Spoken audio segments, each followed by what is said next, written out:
you lacks wisdom, ask God, who gives generously to all without reproach, and it will be given him. James 1:5. ತಂದೆಯವನು ಪರದೆ ನಮಗಿದು ಕೇಳಿಕೊರಬೇಕು. ಸಂದೇಹ ಪರ್ವನು ಗಾಳಿಯಿಂದ ಬರೆಯಲ್ಪಟ್ಟ ಸಮುದ್ರದ ತಲೆಯಂತೆ ಅಲಿಯುತ್ತಿರುವನು.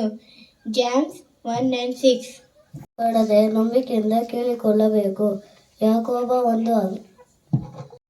He is a double-minded man, asked is one. James chapter 1:8. 9-11. ಹೀನ ಸ್ಥಿತಿಯಲ್ಲಿರುವ ಸಹೋದರನು ಉನ್ನತ ಸ್ಥಿತಿಗೆ ಬಂದನೆಂದು ಉಲ್ಲಾಸ ಪಡಲು, ಐಶ್ವರ್ಯವಂತನಾದ ಸಹೋದರನು ಹೀನ ಸ್ಥಿತಿಗೆ ಬಂದನೆಂದು ಉಲ್ಲಾಸ ಪಡಲು. ಏಕೆಂದರೆ ಐಶ್ವರ್ಯವಂತನು ಹುಲ್ಲಿನ ಹೂವಿನಂತೆ ಗತಿಸಿ ಹೋಗುವನು. ಸೂರ್ಯನು ಉದಯಿಸಿ ಉಷ್ಣ ಗಾಳಿ ಬೀಸಿ ಹುಲ್ಲನ್ನು ಬಾಡಿಸಲು ಅದರ ಹೂವು ಉದುರಿ ಅದರ ರೂಪದ ಸೊಗಸು ಕೆಡುವುದಷ್ಟೇ. ಹೀಗೆಯೇ ಐಶ್ವರ್ಯವಂತನು ತನ್ನ ವ್ಯವಹಾರಗಳಲ್ಲಿ ಕುಂದಿ ಹೋಗುವನು. ಯಾಕೋಬ 1:12-13. ಕಷ್ಟವನ್ನು ಸಹಿಸಿಕೊಳ್ಳುವರು ಧನ್ಯರು, ಅವರು ಪರಿಶೋಧಿತನಾದ ಮೇಲೆ ಎಂಬ ಜಯಮಾನವನ್ನು ಹೊಂದುವನು. ಕರ್ತನು ತನ್ನನ್ನು ಪ್ರೀತಿಸುವವನಿಗೆ ಇದನ್ನು ವಾಗ್ದಾನ ಮಾಡಿದ್ದಾನೆ. ಯಾವನಾದರೂ ಪಾಪ ಮಾಡುವುದಕ್ಕೆ ಪ್ರೇರಿಸಲ್ಪಡುವಾಗ, ಈ ಪ್ರಿಯ ನನಗೆ ದೇವರಿಂದ ಬಂತೆಂದು ದೇವರು ಸಂಬಂಧಪಟ್ಟವನಲ್ಲ. ದೇವರು ಯಾರಿಗೂ ಕೆಟ್ಟದನ್ನು ಪ್ರೇರಿಸುವುದಿಲ್ಲ. ಆದ್ದರಿಂದ ಪ್ರತಿಯೊಬ್ಬರು ತನ್ನಲ್ಲಿರುವ ಆಶಾಪಾಶದಿಂದ ಎಳೆಯಲ್ಪಟ್ಟವನಾಗಿ ಮರಳುಗೊಂಡವನಾಗಿ ಪ್ರೇರೇಪಿಸಲ್ಪಡುತ್ತಾನೆ. ಆಮೇಲೆ ಆಸೆ ಬಸುರಾಗಿ ಪಾಪವನ್ನು ಹೊರುತ್ತದೆ. ಪಾಪವು ತುಂಬಾ ಬೆಳೆದು ಮರಣವನ್ನು ಹಡೆಯುತ್ತದೆ. ಯಾಕೋಬ 1:14. ಯಾಕೋಬ 1:16-18. ನೀವು ನಿಮ್ಮ ಪ್ರಿಯ ಸಹೋದರರೇ ಮೋಸ ಹೋಗಬೇಡಿರಿ.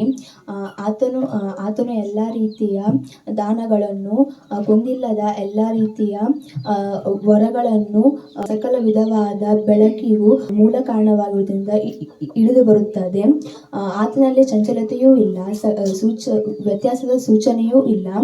ಆತನು ನಮ್ಮನ್ನು ಹುಟ್ಟಿಸಿ ಸುಸಜ್ಜಿತ ಪ್ರಕಾರ ಸತ್ಯ ಬೋಧನೆಯಿಂದ ಹುಟ್ಟಿಸಲಾಗಿ ಆತನ ಸೃಷ್ಟಿಯಲ್ಲಿ ನಾವು ಪ್ರಥಮ ಫಲದಂತಾದೆವು. ನನ್ನ ಪ್ರೀತಿಯ ಸಹೋದರರೇ, ನೀವು ಬಲ್ಲವರಾಗಿದ್ದೀರಿ. ಆದರೆ ಪ್ರತಿಯೊಬ್ಬನು ಕಿವಿಗೊಡುವವನು ತೀವ್ರವಾಗಿಯೂ, ಮಾತಾಡುವವನು ನಿಧಾನವಾಗಿಯೂ ಇರಲಿ, ಕೋಪಿಸುವವನು ನಿಧಾನವಾಗಿಯೇ ಇರಲಿ.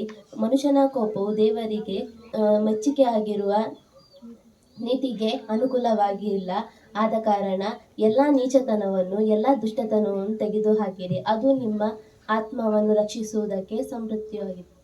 ವಾಕ್ಯದ ಪ್ರಕಾರ ನಡೆಯುವವರಾಗಿರಿ, ಅದನ್ನು ಕೇಳುವವರಾಗಿದ್ದು ನಿಮ್ಮನ್ನು ನೀವೇ ಮೋಸಗೊಳಿಸಬೇಡಿರಿ. ಯಾವನಾದರೂ ವಾಕ್ಯವನ್ನು ಕೇಳಿ ಅದರ ಪ್ರಕಾರ ನಡೆಯದಿದ್ದರೆ ಅವನು ತನ್ನ ಕನ್ನಡಿಯಲ್ಲಿ ತನ್ನ ಹುಟ್ಟುಮುಖವನ್ನು ನೋಡಿಕೊಂಡ ಮನುಷ್ಯನಂತಿರುವನು. ಅವನು ನೋಡಿಕೊಂಡು ಹೋಗಿ ತನ್ನನ್ನು ತಾನು ಹೀಗಿದ್ದಾನೆಂಬುದನ್ನು ಆ ಕ್ಷಣದಲ್ಲೇ ಮರೆತು ಬಿಡುವನು. ಯಾಕೋಬ 1:22-23.